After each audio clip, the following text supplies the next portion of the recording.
नमस्कार मित्रों, प्रवाह मंथन से आज एक बार फिर एक नया वीडियो की शुरुआत कर रहे हैं। मित्रों, इसके पहले का जो वीडियो था ओवैसी पे, वो काफ़ी लोगों ने उसको सराहा, कुछ लोग कमेंट भी किए और बहुत अधिक लोग पसंद किए उसको जो है।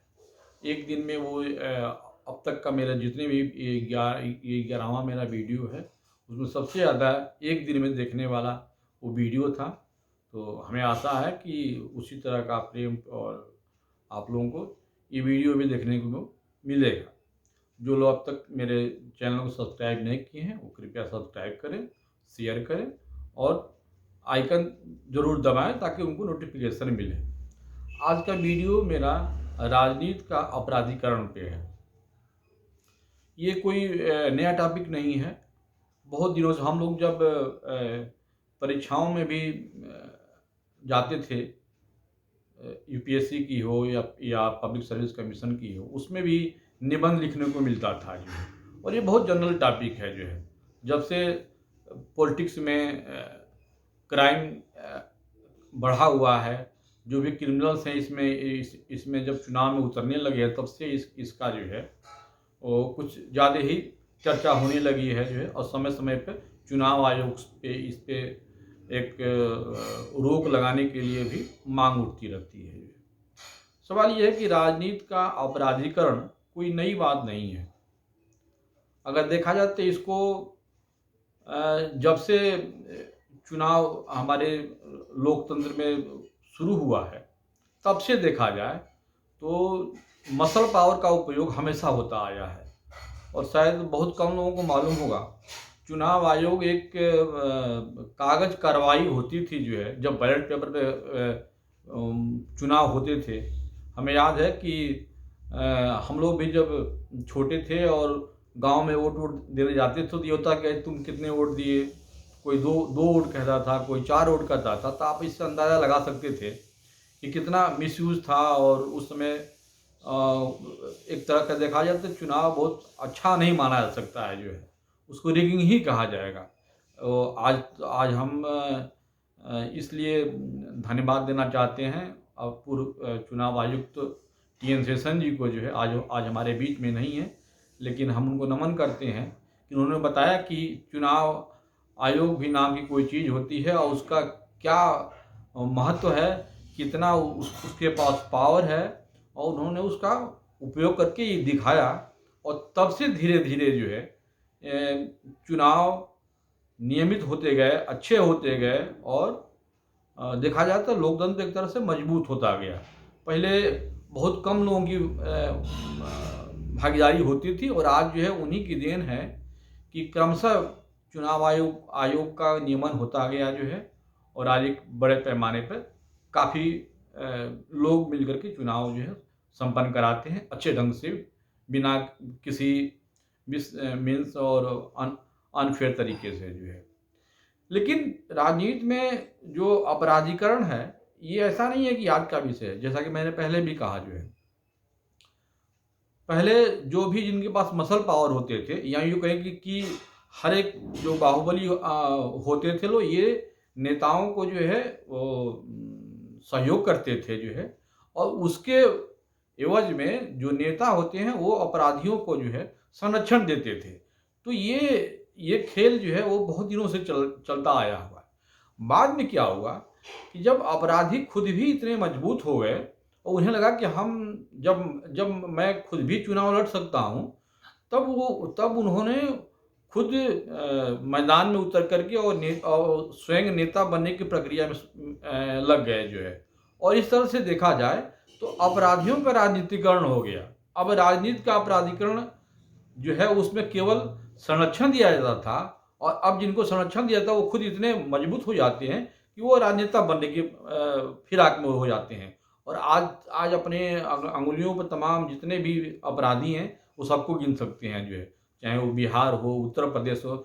और चूंकि हम लोग उत्तर भारत के हैं, इसलिए हम लोग को लगता है कि उत्तर भारत में ये प्रक्रिया दक्षिण में हो, कहीं भी हर एक जगह है जो है कि अपराधी जो है वो राजनीति में उतर रहे हैं।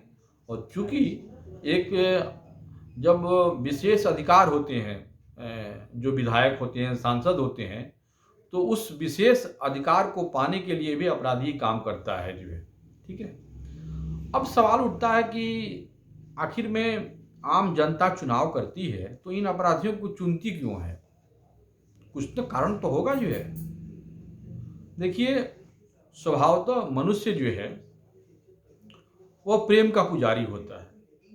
आप उदाहरण के लिए आप देख लीजिएगा, अगर सड़क पे कहीं बैठे हों और कोई दुर्घटना हो जाए, कोई एक्सीडेंट हो जाए, किसी जानवर का, किसी पक्षी का, किसी पशु का, तो भी हम लोग कहीं बैठे होते हैं तो मन में होता है, अरे क्या हो गया जो है। कहने का अर्थ है कि एक तड़प होती है कि किसी के प्रति अन्याय होता है तो मन दुखी होता है। तो जब ऐसी स्थिति है तो हम उस व्यक्ति को जो किसी की हत्या करता है, हम उसके पीछे दीवाने क्यों होते जो जाते हैं, हम उन्हें वोट क्यों देते हैं? यह एक सोचने और समझने वाली बात है। तो इसके पीछे मैं बता रहा हूँ क्या लॉजिक होता है। जो आजकल देखा जाए तो सुप्रीम कोर्ट की गाइडलाइंस भी अभी नहीं आ गई है कि अधिकारियों को, अरे ये जो अपराधी हैं इनको टिकट न दिया जाए। अपराधियों का जब ये नॉमिनेशन करें तो बाकायदा सोशल मीडिया पर, अखबारों में ये हो जाए कि कितने इनके ऊपर अपराध के केस हैं वगैरह वगैरह। और भी जनप्रतिनिधि कानून है जो इन अपराधियों को रोकने का भरसक प्रयास होता है कि ये टिकट न पाएँ और ये चुन करके न आएँ। लेकिन फिर भी जनता अगर किसी अपराधी को चुनाव में जिताती है तो इसके पीछे कुछ न कुछ ठोस कारण है। उस ठोस कारण को हमको समझना है। देखिए, समाज में ये कहा जाता है कि मनुष्य की जो आधारभूत जो आवश्यकताएं होती हैं वो रोटी, कपड़ा, मकान, ये 3 आधारभूत आवश्यकताएं हैं। रोटी इसलिए कि हमको अपने शरीर का पोषण करने के लिए और कार्य करने के लिए जो ऊर्जा मिलना है उसके लिए हमें रोटी या भोजन कह लीजिए। इसका प्रकार बहुत से होता है, इसका रूप बदल सकता है, लेकिन सबके लिए ये जरूरी है। ऊर्जा जरूरी है तो ऊर्जा का प्रतीक है कि रोटी जो है। वैसे ही कपड़ा, मतलब कि तन ढकने के लिए, जैसे जैसे हम सिविलाइज होते गए वैसे वैसे हम अपने इस परिवेश पे, वस्त्र पे ध्यान देने लगे जो है। और एक तन पर कपड़ा हो, ये एक चाहत होती है हर कोई आदमी की जो है। और वैसे ही रहने के लिए मकान, ये 3 मूलभूत आवश्यकता है। लेकिन जरा आप सोचिए, आप भूखे हो, आपके सामने थाली रखी हुई हो और एक तरफ आपके कनपट्टी पे किसी ने बंदूक लगा रखी हो, तो उसमें क्या आप खाना खाएंगे?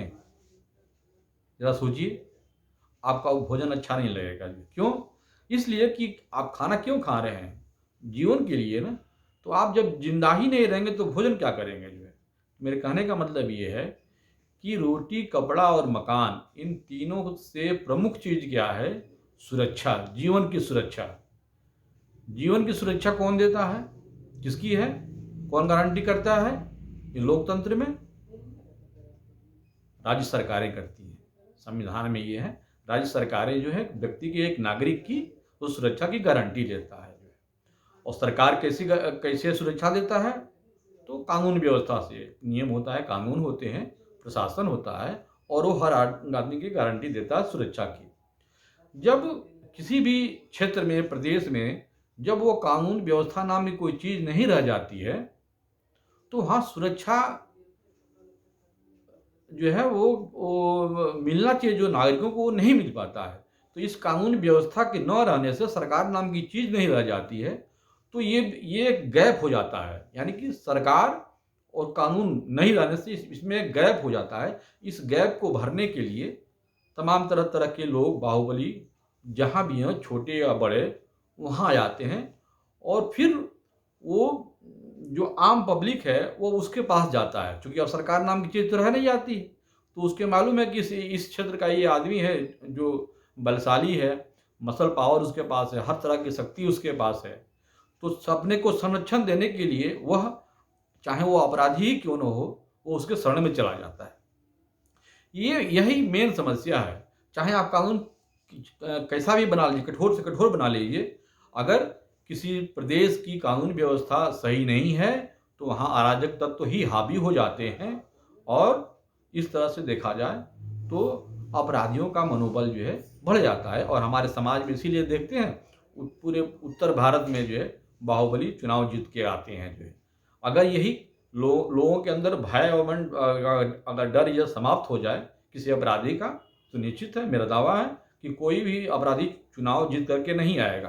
तो कहने का मतलब यह है कि राजनीति में जो अपराधियों का बोलबाला है, ये सिर्फ इसीलिए है कि राज्य में कानून व्यवस्था नाम की कोई चीज़ नहीं रहती है। जिस राज्य का मुख्यमंत्री कानून व्यवस्था सब कुछ सुचारू रूप से अगर चलाए, तो धीरे धीरे जितने भी अपराधी हैं ये इस प्रक्रिया में आएंगे नहीं, उतरेगी भी नहीं, और लोग इनको चुनाव में वोट देकर के जिताएंगे भी नहीं। तो मुख्य कारण उसका यही है कि सुशासन का न होना ही अपराध की जननी है, और वह जो है राजनीति में अपराधीकरण का कारण है। तो राजनीति का अपराधीकरण का मेरा आज का वीडियो यही है, इतना ही है। और अगले वीडियो तक के लिए हमें आज्ञा दीजिए। नमस्कार।